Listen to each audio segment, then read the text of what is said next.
د افغانستان بحران د 1 میلیون کاري فرصتونو له منځه تلل د ورځې 1.5 زر تن افغانان ایران ته وړي. په سلامونو مو هرکلی کوم.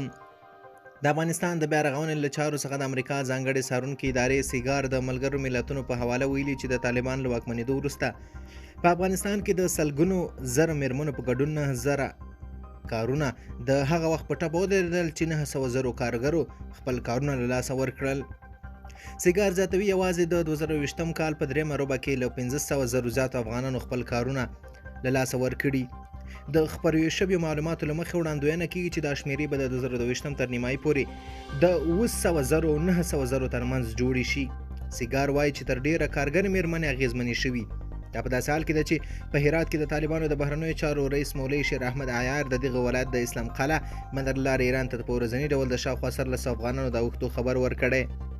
د هغه په وینا یوازې په هرات کې د ایران کنسلګري هره ورځ تر 1000 پورې ویزې ویشي. مخکې ځینو بهرنیو رسنیو او نړیوالو سازمانونو ایران ته د ورغښتونکو افغانانو ورځنی شمېر شاوخوا 3000 تنه ښودلی و.